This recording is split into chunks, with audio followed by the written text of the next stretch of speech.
اعوذ باللہ من الشیطان الرجیم بسم اللہ الرحمن الرحیم۔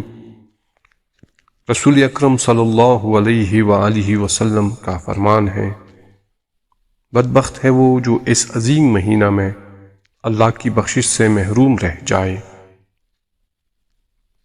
امام علی علیہ السلام کا فرمان ہے، روزہ دار کا سونا عبادت، اس کی خاموشی تسبیح، اس کی دعا مستجاب ہے۔ روزہ دار کے اعمال چند برابر ہو جاتے ہیں اور افطار کے وقت اس کی دعا رد نہیں ہوتی ہے۔ امام زین العابدین علیہ السلام فرماتے ہیں، جو جنت کا مشتاق ہوتا ہے وہ نیکیاں کرنے میں جلدی کرتا ہے اور ہوس سے بچتا ہے۔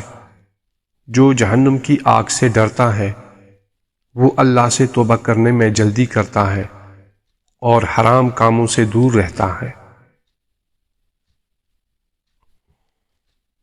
امام جعفر صادق علیہ السلام فرماتے ہیں، جو مومن جوانی میں قرآن کی تلاوت کرے گا، قرآن اس کے گوشت اور خون میں مل جاتا ہے اور اللہ تعالیٰ اس کا شمار معزز و صالح لوگوں میں کرے گا، اور قرآن قیامت کے دن اس کا محافظ ہوگا۔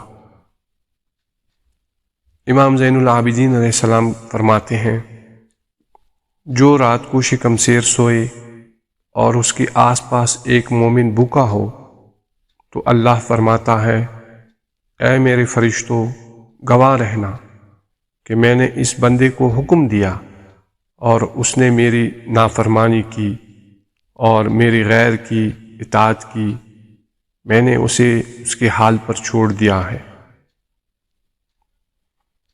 امام علی علیہ السلام کا فرمان ہے، جو کسی پر ظلم کرے گا اس پر بھی ظلم ہوگا، جو کسی کے ساتھ انصاف کرے گا اس کے ساتھ بھی انصاف ہوگا۔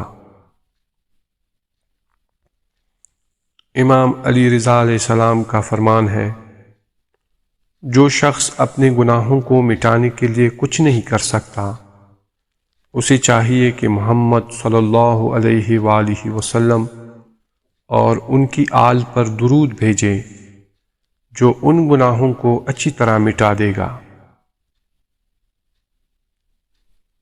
رسول خدا صلی اللہ علیہ وآلہ وسلم فرماتے ہیں، اللہ سے دعا کرو اور اپنی دعا کے قبول ہونے کا یقین رکھو، اور جان لو کہ اللہ غافل قلب سے کی گئی دعا قبول نہیں کرتا ہے۔ امام نقی علیہ السلام نے فرمایا، شکر ادا کرنے والا شخص شکر گزاری کی وجہ سے زیادہ سعادت مند ہے اس نعمت کی نسبت جس پر اس نے شکر ادا کیا، کیونکہ نعمت دنیا کا سرمایہ ہے اور شکر گزاری آخرت کی نعمت ہے۔ امام علی علیہ السلام نے فرمایا، جو مصیبتوں کو دعا اور توسل یا کسی اور ذریعے سے دور نہ کرے اس کو مصیبتیں پیش آتے رہیں گی۔ اللہم صلی علی محمد وآل محمد۔